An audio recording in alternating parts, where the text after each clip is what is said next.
Ante todo me presento, mi nombre es Jaime Palma, para los que no me conocen, formo parte del equipo pastoral de la Iglesia Bautista Villanueva y también damos la bienvenida a todos quienes nos están viendo y escuchando por YouTube. Hay hermanos que están enfermos, que no pueden estar con nosotros y se conectan, ¿cierto?, a través de las redes sociales y damos gracias al Señor por eso, por este grupo de hermanos que trabajan, ¿cierto?, para poder llevar también la enseñanza de la palabra del Señor a aquellas personas que no pueden estar con nosotros por diferentes motivos. ¿Cómo les quedó el queque? Se le quemó al pastor Jensen. ¿Alguien lo hizo, no? ¿Alguien hizo la tarea de leer Romanos? Ya, dejémosla ahí nomás. Son preguntas para que usted vaya meditando. Cuando queremos crecer, cuando queremos avanzar en el camino del Señor, tenemos que ser activos en nuestro crecimiento. Nos ponemos metas, nos ponemos desafíos, ¿cierto? Y dejamos que el Señor también vaya actuando. Pero si usted viene el día domingo, escucha la predicación, o la enseñanza, o el taller, y no genera una acción frente a lo que está aprendiendo, es muerto. Solamente nos quedamos con el conocimiento intelectual. Y el Evangelio es práctica. Aprendo, ¿cierto? Y practico. Leo mi devocional, siempre le digo con los que trabajamos, leo mi devocional, saco una enseñanza y genero inmediatamente una aplicación. Eso obviamente va a generar crecimiento. Y hoy día traemos eso, precisamente una enseñanza para que usted pueda entender lo que está diciendo el apóstol Pedro. ¿A quiénes? A este grupo de creyentes que están siendo perseguidos. Hay una cosa en los apóstoles y que ellos fueron fuertemente impactados por el Evangelio. Y cuando decimos fuertemente impactados, significa que el Evangelio llegó a sus vidas y produjo cambios profundos en el corazón y en la mente de estos hombres. Y esos cambios que el Evangelio trajo a las vidas de estos hermanos estaban tan seguros y tan convencidos del poder de Dios y del poder del Evangelio que no le temían a la muerte física. Fíjese en lo que estoy diciendo. Muchas personas hoy en día temen a la muerte porque desconocen lo que la muerte significa. Pero los apóstoles estaban convencidos porque entendían que al recibir el Evangelio habían pasado de muerte a vida. Las generaciones de hoy día no están tan convencidas del poder de Dios, ni están tan convencidas del poder del Evangelio. Las generaciones de hoy día evitamos, ¿cierto?, el sufrimiento. No queremos sufrir, no queremos pasarlo mal. No quiero recibir una mala noticia. Quiero vivir en una zona de bienestar, de confort, de relajo. No lo vivieron así los apóstoles. Los apóstoles vivieron situaciones completamente difíciles y completamente desagradables. Entonces, cuando nosotros nos adentramos, ¿cierto?, a la Biblia, nos damos cuenta que el sufrimiento está presente o no está presente. Claramente. Yo sé que si digo quién ha sufrido en la Biblia, usted va a tener un nombre de un personaje bíblico que lo pasó mal. Un ejemplo que nosotros tenemos es que los religiosos, ¿cierto?, del primer siglo, ¿qué querían ver en los apóstoles? Muerte, matarlos, asesinarlos. ¿Y por qué? Simplemente porque predicaban el Evangelio de Jesucristo. Bajo esta panorámica, ¿a qué nos adentramos hoy día en la enseñanza? nos vamos a adentrar a algo que, hermano, a ti no te gusta, que no lo pasas bien, que no lo disfrutas, que tiene que ver con el sufrimiento. Y el sufrimiento, la paradoja se da, es que yo, haciendo lo bueno, sufro. Por actuar en bondad, por actuar en rectitud, por llevar una vida piadosa, sufro. ¿Qué es lo que hace Pedro? Inspirado por el Espíritu Santo, comienza a animar y a exhortar a estos hermanos afligidos que estaban pasando momentos difíciles. Y cuando tú pasas momentos difíciles, o quizás estos hermanos, vienen pensamientos a la mente, vienen ideas generadas por el padre de la mentira, que es Satanás, y te comienza a susurrar y a decir: Dios te abandonó, Dios te dejó tirado, Dios te dio vuelta a la espalda. El Salmo 22, el versículo 1 dice: Dios mío, ¿por qué me has abandonado? Y no creo que esa oración haya sido: Dios mío, ¿por qué me has abandonado? Yo creo que esa oración es desde las entrañas, desde una súplica, haciendo la pregunta: ¿por qué me has abandonado? Esta expresión es creyente, esta expresión es común entre los creyentes, común entre los creyentes que están siendo afligidos. Si nosotros pensamos en las convicciones bíblicas, entendemos que Dios nunca abandona a sus hijos. ¿Dice amén o no? Dios nunca abandona a sus hijos. Y el propósito de la carta obviamente lo muestra. ¿Qué enseña Pedro? Bueno, sigamos, chiquillos, hermanos míos, viviendo rectamente, aún en medio de las aflicciones, aún en medio de las hostilidades, aún en medio de las situaciones adversas que hoy día estás viviendo. Pedro va a insistir a sus lectores que lleven una vida, fíjate bien, obediente y victoriosa bajo la aflicción. ¿Cuántos hoy día están siendo afligidos en este mismo momento? Que tú podrías levantar tu mano y decirme: pastor, yo estoy siendo afligido en tal situación. Yo estoy siendo afligido en esta otra situación. Pedro les llevó la solución a ellos. Ah, ¿tienes problema de dinero? Toma, aquí tienes el recurso. Ah, ¿tienes problema de enfermedad? Toma, yo te sano. No. ¿Sabes dónde adentró el consejo Pedro?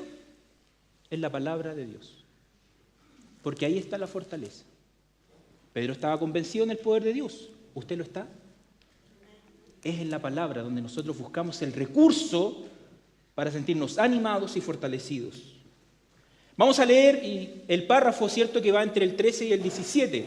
No le voy a dar lectura, ya lo hicimos en el devocional y lo vamos a ir leyendo en la medida que vayamos avanzando. ¿Qué nos va a mostrar este párrafo, del 13 al 17? En términos generales, el título es Sufriendo por la justicia. Y en el desglose que nosotros vamos a hacer, vamos a darnos cuenta por la palabra de Dios, número 1, que el hombre daña. Algo pasa en el hombre que genera un mal. Número 2, vamos a ver que se sufre por la causa de Cristo.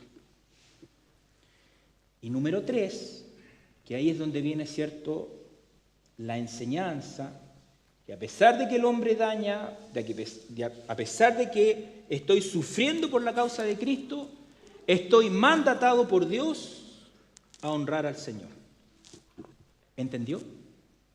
Vamos a orar. Señor, te damos gracias por esta mañana que tenemos de poder abrir tu palabra.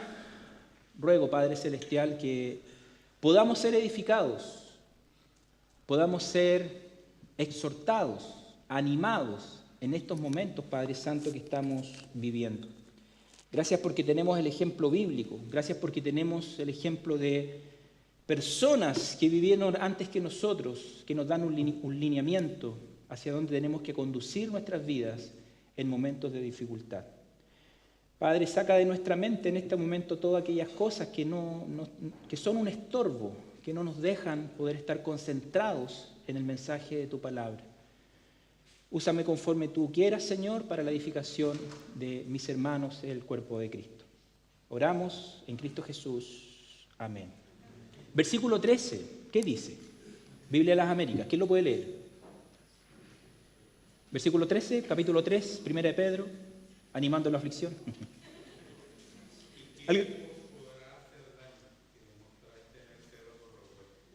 Ya, ¿y quién os podrá hacer daño si demostráis tener celo por lo bueno? Pedro, ¿cierto?, hace una pregunta retórica. Y yo la voy a parafrasear de la siguiente manera. ¿Quién querrá a usted hacerle daño si están deseosos de hacer el bien? Ojo, ojo. Los apóstoles estaban haciendo el bien, ¿sí o no? Sí, pero ¿a ojos de quién? De Dios, no del Imperio Romano.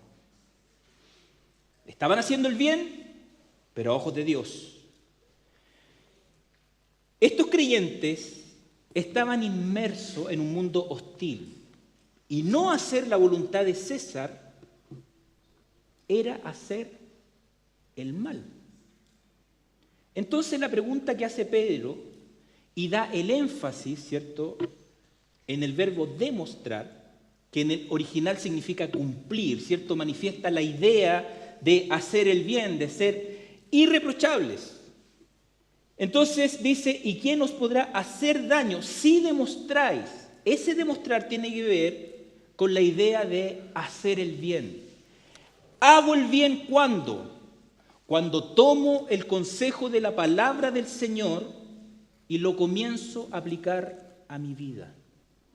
Es decir, comienzo a practicar lo que me han enseñado. ¿Esta obra de hacer el bien nace del corazón del hombre? No. ¿Por qué? Porque el hombre, por su naturaleza, es inclinado a hacer el mal.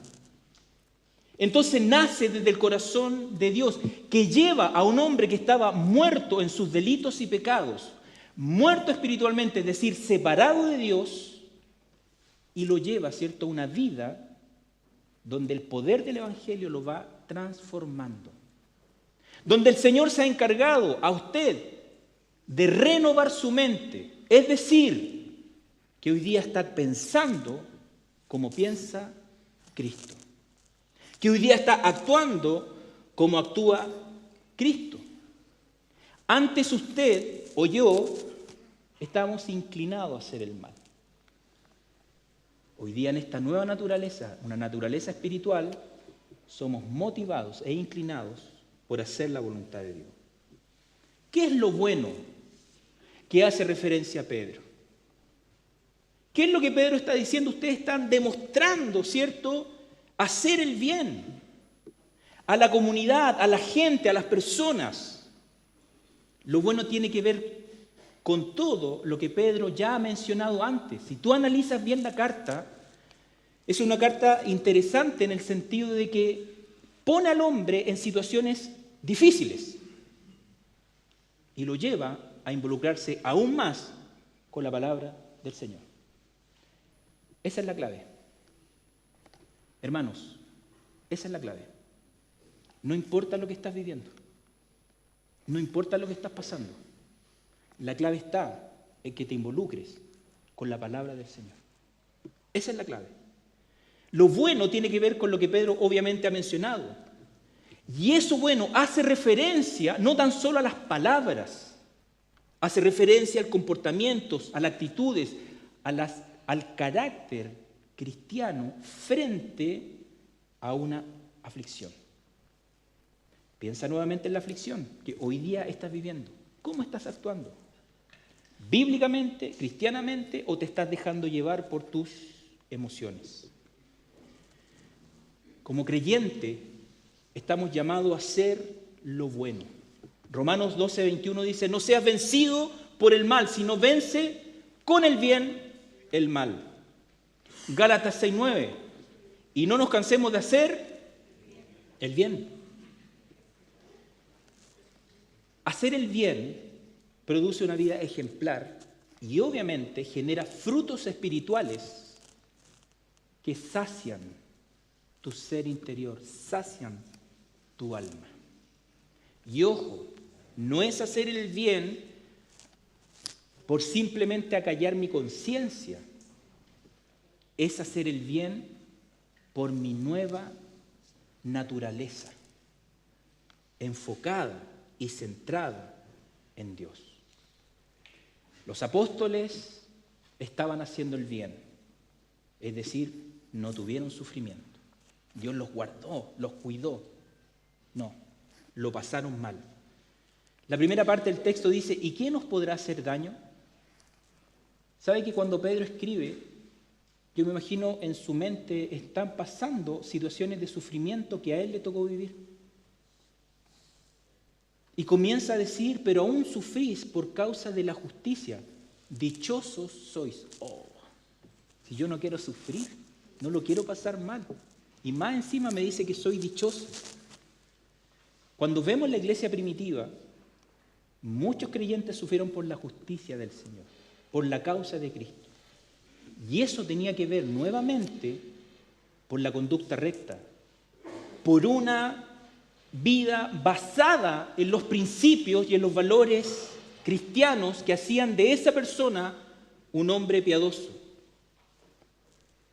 Hay personas que en la mañana se levantan con el deseo de hacer el bien, ¿cierto?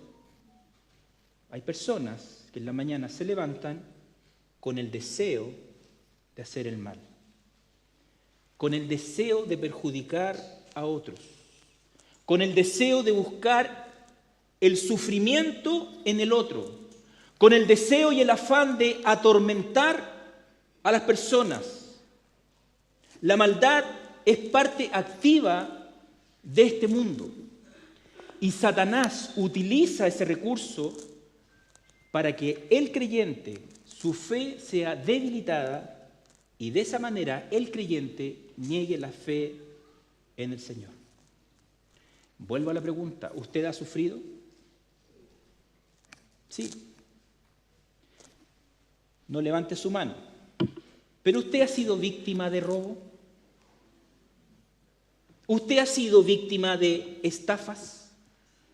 ¿Usted ha sido víctima de calumnias, de mentiras, de violencias, de amenazas, de críticas, de injurias, de murmuración y cuántas cosas más? ¿Usted ha sufrido ese tipo de cosas?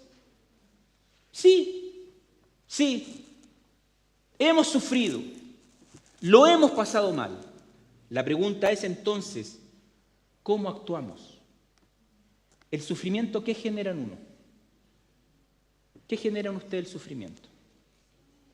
Un dolor interno, una angustia, una desesperación. Se levantan fantasmas, ¿cierto?, que llamamos temores, se levantan confusiones, no sabemos dónde está el rumbo, qué es lo que tenemos que hacer o hacia dónde tenemos que seguir. La incertidumbre obviamente se apodera de la persona y nubla, obstaculiza la posibilidad de resolver el problema o salir adelante. Inclusive, en este estado o en esta condición, muchos pueden actuar de manera contraria a lo que Dios nos ha enseñado. Y actuamos de manera contraria a lo que Dios no nos ha enseñado con el deseo de no sufrir, de saltar rápido esta valla, esta situación, ¿cierto?, que es adversa. Cuando vemos Pedro en el capítulo 2, viene ya masticando la idea, ¿cierto?, y exhortando a los creyentes a vivir una vida en santidad. Y cuando hablamos vida en santidad, decimos vidas ejemplares frente a una sociedad hostil, frente a los adversarios. llamado, ¿cierto?, el creyente a hacer buenas obras y que esas buenas obras alcancen en algún momento el arrepentimiento, ¿cierto?, y lleve a la salvación a las personas. Pedro tiene muy claro que hay hombres que van a querer dañarlos y buscar en ellos el sufrimiento. Pedro fue testigo y vivió en carne propia ataques físicos o materiales. Y también fue testigo de cómo atacaban, ¿cierto?, a otros cristianos. Y el deseo de esos cristianos era simplemente predicar el Evangelio de Jesucristo, honrar al Señor con sus vidas. El sufrimiento en los cristianos es real y es palpable. ¿Sabes cuándo lo palpas? ¿Sabes cuándo te das cuenta que un hermano está sufriendo? Cuando te abraza y se pone a llorar. Cuando te llama afligido. Cuando contestas el teléfono y solamente se escucha un susurro y su boca no puede emitir palabras porque lo está pasando mal. Porque cuando se cuelga de ti, ¿cierto?, con un abrazo, buscando protección, buscando ayuda, buscando, ¿cierto?, un apoyo. Es palpable. El creyente sufre, el creyente lo pasa mal. Ya en el hecho de no seguir la corriente de este mundo, el creyente se transforma en un enemigo. Por el solo hecho de no llevar la corriente de este mundo. Eso es lo que le pasó a los apóstoles y a los discípulos del Señor. ¿Qué es lo malo que hicieron los apóstoles? ¿Qué es lo malo que hizo el Señor Jesucristo, que fue clavado en el madero de una cruz? ¿A quién el Señor Jesucristo le hizo daño si vino a dar buenas nuevas, ¿cierto?, de salvación? A la corriente de este mundo. Y fue colgado en el madero de una cruz.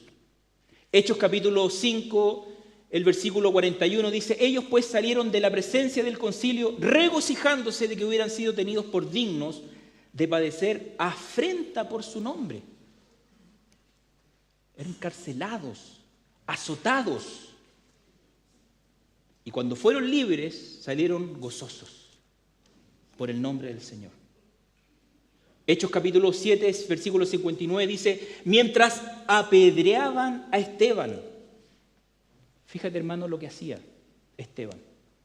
Lo dice el texto. Él invocaba al Señor. Su mirada estaba puesta ¿en quién? En Cristo, no en el problema. Su mirada estaba puesta en Cristo, no en aquellas personas que le estaban haciendo daño. Y decía Esteban, ¿cierto? Señor Jesús, recibe mi espíritu, porque no tenían miedo de morir. Versículo 60, y cayendo de rodillas, clamó en alta voz: Señor, no le tomes en cuenta este pecado. Habiendo dicho esto, durmió. Murió. Su mente puesta en el Señor. No en los problemas, no en la aflicción, no en las personas que le están generando el daño. Hay hombres que van a utilizar el tiempo y recurso en dañar vidas de creyentes. Lo vemos obviamente en estos dos ejemplos bíblicos. Ahora tú me dices: pastor, yo entiendo que la gente hace daño. Y aquí es donde viene la aplicación. Aquí es donde viene la tarea que usted tiene que realizar. Está siendo afligido, está siendo atormentado por alguna persona, por alguna situación. ¿Qué tiene que hacer? Muy bien, acercarse a los pastores. Pero ese es el tercer consejo. Se saltó dos. Orar. Orar. Y fíjate esto. Sigue el ejemplo de Esteban, sigue el ejemplo de los apóstoles. Orar por aquellas personas que te hicieron daño. O que te están haciendo daño. Y llevar esta situación a los pies de Cristo. La aflicción que usted está viviendo tiene que llevarla a los pies de Cristo en oración. Pedir consejo, como nos dice nuestro hermano Héctor. Pedir consejo de alguien maduro en la fe.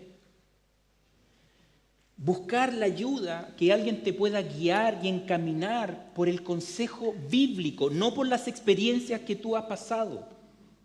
Yo podría contar experiencias de situaciones que he vivido, que han atormentado mi vida, mi familia. ¿A quién le importa? ¿A quién le importa?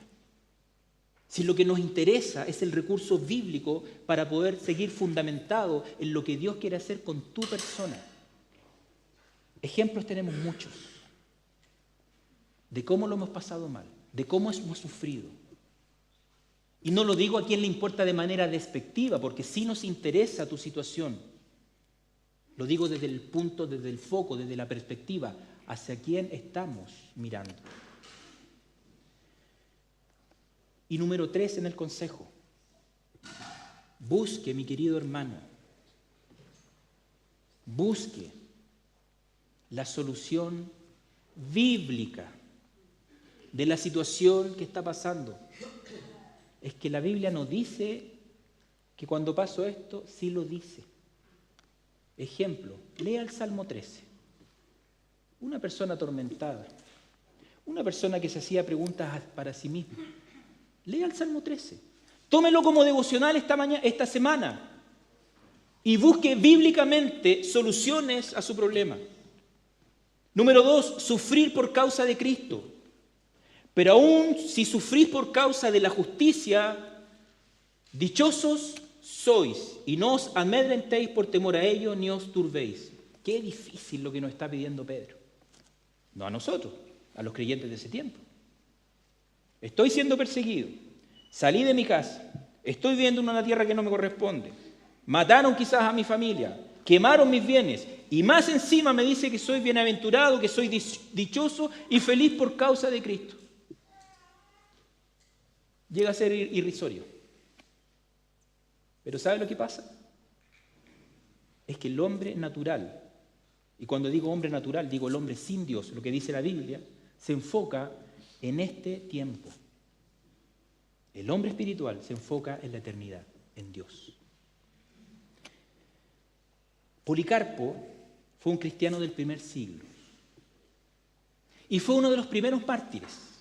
Se escribió de Policarpo lo siguiente: él era una figura venerable que formaba el último eslabón que los unía a los que habían visto a Cristo en la carne, pues él había aprendido a los pies de Juan, el discípulo amado. Policarpo fue detenido por las autoridades civiles y el deseo de las autoridades no era matar a Policarpo. ¿Por qué? Porque Policarpo tenía 86 años. El deseo de las autoridades civiles era que públicamente negara su fe. 28 de septiembre vamos a tener hermanos que se van a bautizar. ¿Qué pasa en ese acto, en esa ordenanza de Dios? Los hermanos públicamente dan a conocer su fe, porque se identifican con Cristo en su muerte, sepultura y resurrección, y comienzan a llevar una vida para el Señor. Eso es lo que proclamamos. Vamos a proclamar el 28 de septiembre. Estamos orando para que haya agua caliente.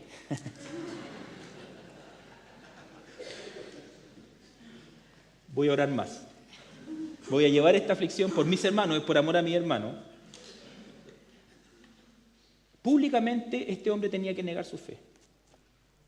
Los oficiales que tenían que matar a este hombre le insistían, después de haberle puesto preso: niega tu fe, di que César es el Señor, ofrécele incienso y así podrás salvar tu vida. El procónsul le rogaba y le decía: considere la edad que usted tiene y jure por la divinidad de César. Policarpo en lo que era, con rostro decidido, miró a la multitud. Todos aquellos que estaban en el estadio, hizo una señal de despedida con su mano, suspiró, levantó los ojos al cielo y gritó: ¡fuera con los impíos! Nuevamente el gobernador se acerca y le dice: abjure y lo dejo ir, reniegue de Cristo. ¿Sabes qué pasó con Policarpo? Finalmente murió, quemado vivo en la hoguera de Esmirna. Murió feliz, murió dichoso y sufrió en manos de los hombres por amor a Cristo. Ejemplos de que la aflicción que nosotros estamos viviendo, y no quiero desmerecer lo que usted está pasando, no tiene comparación con ejemplos que nos presenta la historia y la iglesia primitiva. Hoy día en el mundo occidental no hay hogueras esperándonos para que el creyente obviamente niegue su fe. Pero sí hay un mundo y un sistema que te empuja o pretende llevarte a renegar del Señor, negar tu fe y negar a tu Señor. Cuando sufres por el Evangelio, no es debido a tus conductas de maldad, porque tus conductas obviamente te llevan a honrar al Señor, sino que tiene que ver con la pseudo justicia del hombre sin Dios. ¿Por qué? Por desobediencia, ¿cierto?, del creyente a estas leyes impías que genera el hombre. Leyes paganas, leyes idólatras. La justicia de los hombres de ese tiempo, ¿qué es lo que querían hacer? Silenciar a los apóstoles de hablar de Cristo. ¿Y qué pasó con los apóstoles? ¿Se callaron? No. ¿Sabe por qué no se callaron? Porque estaban convencidos del poder de Dios y del poder del Evangelio. ¿Y qué pasó con los apóstoles? Sufrieron por llevar una vida renovada. Sufrieron por tener un corazón limpio. Sufrieron por obedecer la palabra de Dios. Sufrieron por llevar una vida en rectitud. Y sufrieron por llevar libertad a todos aquellos que estaban cautivos y oprimidos. Y con todo y eso, Pedro dice, dichosos sois, benditos, bienaventurados, feliz es quien sufre por la justicia de Cristo. Pedro no fue el único que habló acerca de la bendición del sufrimiento por causa de Cristo. Santiago dijo, tened por sumo gozo cuando os halléis en diversas pruebas. La voz del Señor Jesucristo se abrió mirando a la multitud. Bienaventurados sois cuando por mi causa os vituperen y os persigan y digan toda clase de mal contra vosotros, fíjate bien, mintiendo. Mateo capítulo 5, versículos 11 y 12. ¿Qué presenta Pedro con esto? Que desde la profunda fe y convicciones del creyente que están siendo amenazados aún por levantar el nombre de Cristo. ¿Y cuál es el consejo? Bueno, Pedro les dice, no os amedrentéis por temor a hoyos ni os turbéis. ¿Está entendiendo? Sufres por la causa de Cristo. Lo estás pasando mal los apóstoles. Saben que están siendo amenazados. Y el consejo es, escóndete, resguárdate, no sigas predicando el Evangelio. Cállate, silénciate. ¿Ese es el consejo? No. El consejo es claro. No os amedrentéis. No os turbéis. Cuando nosotros vemos en el original, amedrentéis es la palabra en griego tarazó o tarazo. Y lleva la idea, y yo sé que usted se va a sentir identificado con esto, lleva la idea de no agitarse, de no perturbarse, de no alborotarse cuando estás siendo afligido por una situación. Y eso es lo que Pedro le está hablando, ¿cierto?, a sus hijos. No les temas a ellos, a estas personas que buscan intimidarte a través de acciones, a través de palabras, a través de amenazas o a través de daños. incrédulos que levantan, ¿cierto?, amenazas con el deseo y con el afán de negar la fe. Esa negación claramente no fue en el caso de Policarpo. Abrió su boca proclamando al Señor. ¿Y tú? ¿Y usted? Cuando se enfrenta a una situación de aflicción y vienen estos deseos, ¿cierto? Y vienen estas sensaciones de perturbación, de alborotarse, de agitarse, que son situaciones internas, ¿qué pasa con su boca? ¿Qué comentarios comienza a emitir? ¿Qué pasa en tu mente? ¿Cuáles son los pensamientos? ¿Te llevan a la derrota o te llevan a la palabra? ¿Te llevan a fortalecerte en el Señor o te llevan a pensamientos como, si Dios me ama tanto, ¿por qué permitió que pasara esto? Si Dios estuviera conmigo, esto no me habría pasado. Desde que soy cristiano, desde que me convertí, me pasan solo cosas malas.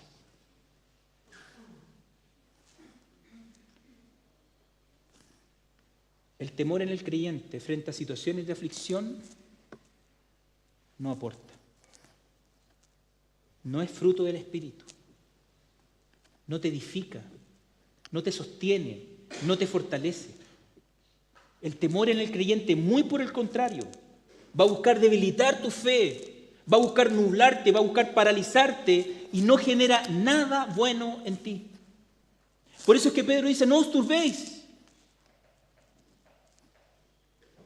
No te aflijas, no te aterrorices, que no haya un alboroto emocional alterado en tu ser, porque Dios está al control,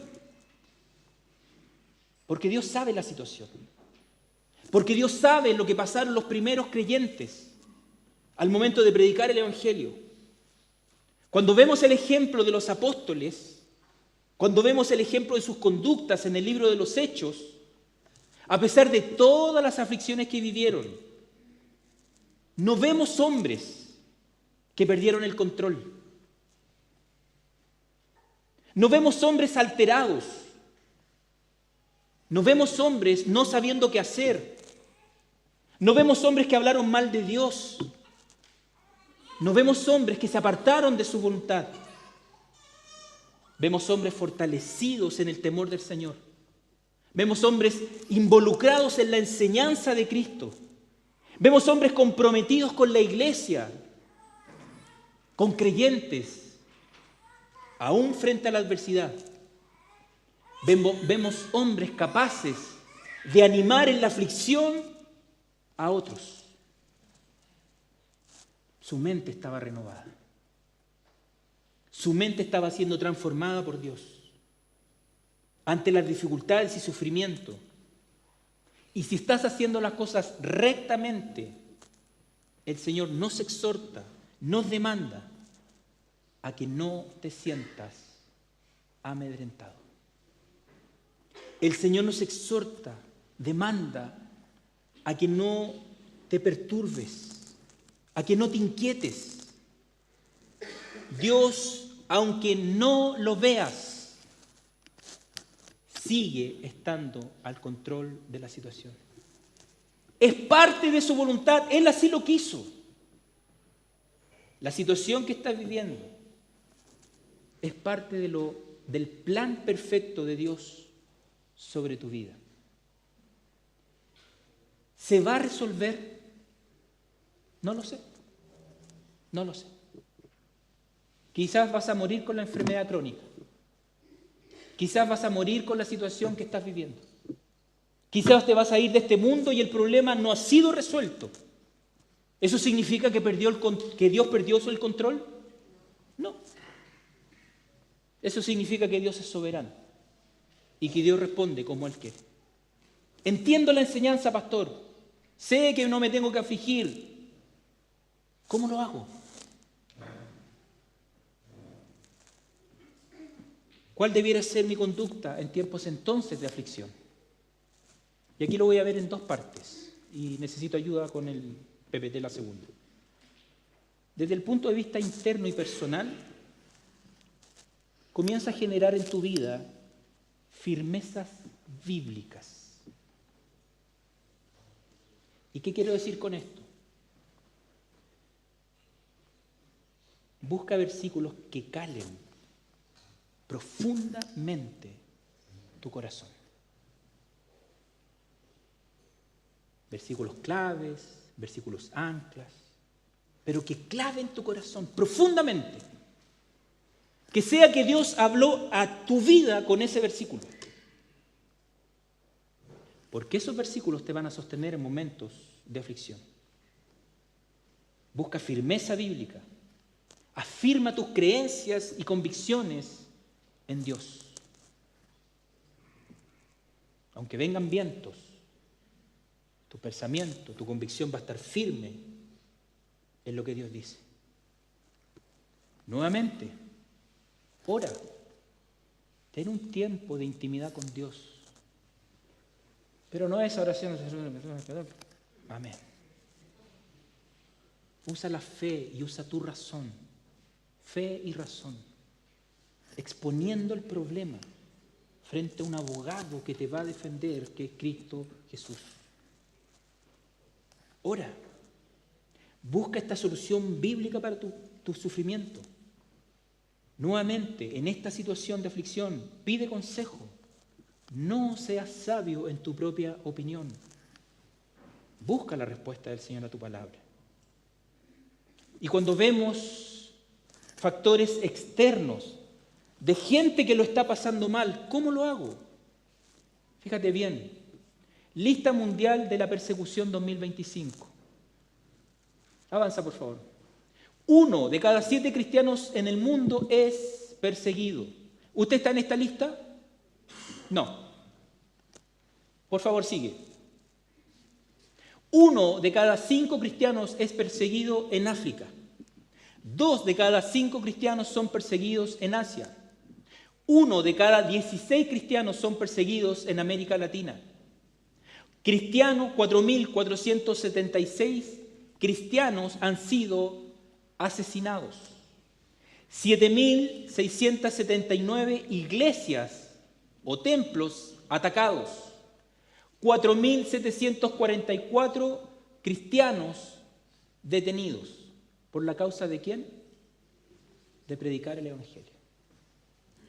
Por favor. Lista mundial de persecución. Estos son los 10 primeros. Fíjate cómo va ascendiendo la cifra. Corea del Norte, Somalia, Yemen, Libia, Sudán, Eritrea, Nigeria, Pakistán, Irán, Afganistán. ¿Usted iría a predicar el Evangelio a estas naciones? Piense. Sigamos con la última, que es puerta abierta. De ahí saqué la cifra. ¿Qué estoy diciendo con esto? Más de 380 millones de cristianos sufren altos niveles de persecución y discriminación por Cristo. Los hombres nos hacen daño, sufrimos por causa de Cristo, y ahora el consejo de Pedro es: honra a Cristo. Estoy siendo perseguido, me están haciendo daño y me pides, versículo 15, sino santificad a Cristo como Señor en vuestros corazones, estando siempre preparados para presentar defensa ante todo el que os demande razón de la esperanza que hay en vosotros, pero hacerlo con mansedumbre y reverencia, teniendo buena conciencia, para que en aquello en que sois calumniados sean avergonzados los que difaman vuestra conducta en Cristo. Cuando hablamos de santificar, ¿qué es? Nuevamente conductas. Referenciar, ¿cierto?, a Cristo, reconocer al Señor, reconocer su señorío sobre la vida del creyente, buscar su guía y estar sujeto, ¿cierto?, a la obediencia de sus mandamientos. Todo esto se genera por la obra interna del Espíritu Santo en el corazón de este hombre convertido. A pesar de que el creyente, ¿cierto?, está viviendo aflicciones, Pedro exhorta a estar preparados. ¿Usted entiende que el foco siempre está puesto en Dios? ¿Se da cuenta que cuando vamos desmenuzando el texto, nunca Pedro pone el foco en las aflicciones? Nunca. Siempre el foco va a estar puesto en lo que Dios ha dicho, en lo que Dios está haciendo. Es necesario que el creyente, a pesar de, a mí me encanta utilizar ese término, a pesar de, porque puntito, puntito, puntito, todos nosotros estamos viviendo situaciones diferentes. Pero a pesar de su situación, el creyente debe dar testimonio del Señor solamente en momentos de bendición. No, en todo tiempo. ¿Qué es dar testimonio de Dios? Es dar testimonio de la salvación. Y cuando doy testimonio de la salvación, no entro en este conflicto. No se trata de discutir sobre la fe, de imponer la fe, de obligar la fe, de generar, ¿cierto?, una discusión de quién sabe más o menos de la Biblia, o de demostrar abiertamente mis conocimientos. Se trata de una apología. Y esta palabrita apología significa defensa, defender la fe. De ahí viene la palabra apologética, que es la ciencia o la disciplina que se encarga de defender, justificar y exponer los principios de la fe. ¿Cómo dice Pedro que tenemos que hacerlo? O que tienen que hacerlo los cristianos. De tres formas muy rápidas y sencillas. Número 1, mansedumbre. Es decir, exponga el testimonio de Cristo. Hágalo con humildad y reverentemente. Y reverentemente. Número 2, hágalo con reverencia, es decir, con devoción a Dios, respetando su verdad. Y número 3, con buena conciencia, es decir, hable, sea consecuente con la fe y el testimonio del creyente ante el mundo. Si me digo ser cristiano, es porque aplico lo que la Biblia dice. Hechos capítulo 24, 16. Por esto yo también me esfuerzo por conservar siempre una buena conciencia irreprensible delante de Dios y delante de los hombres. Segunda Timoteo capítulo 2, versículo 3 dice, doy gracias a Dios, a quien sirvo con limpia conciencia.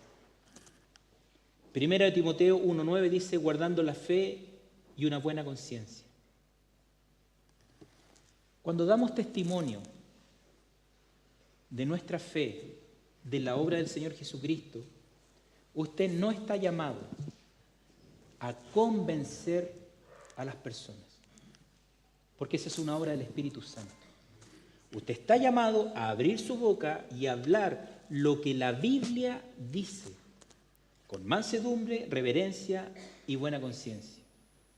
Pero sí lo que se demanda de usted es que sostenga firmemente la verdad de Dios y conserve esta verdad frente a toda adversidad. Cuando nosotros hablamos de la fe bíblica, no es una teoría intelectual, es una experiencia de vida que usted mismo va tejiendo en sus propios asuntos, pero sostiene la verdad de Dios. Y esa verdad, obviamente, va acompañada de una conducta consecuente con la doctrina. Entiendo entonces que debo defender la fe. La pregunta es, ¿cómo lo hago? No tengo los recursos. Bueno, estudie, prepárese, asista al Instituto Bíblico Vida Nueva. Hay un 10% de descuento si menciona mi nombre.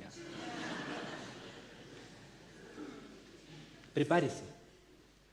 Prepárese en estudios formales para que haga una buena defensa ante otras personas de lo que significa el Evangelio de Jesucristo. Termino con esto, hermanos. ¿Se logra dar cuenta de la estructura de este párrafo? Yo me deleito en esto, pero no sé si logro transmitirle este deleite. Comienza con la maldad del ser. Sigue con la bondad de que a pesar de que lo estoy pasando mal, estoy llamado a hacer buenas obras. Y a pesar de estas dos situaciones, el consejo es: honra al Señor a través de tu testimonio. ¿Te das cuenta que Pedro no está resolviendo el problema puntual de la aflicción, sino que está generando una transformación en el corazón del creyente? Y cierro con el versículo 17. Pues es mejor padecer por hacer el bien, si así es la voluntad de Dios, que por hacer el mal.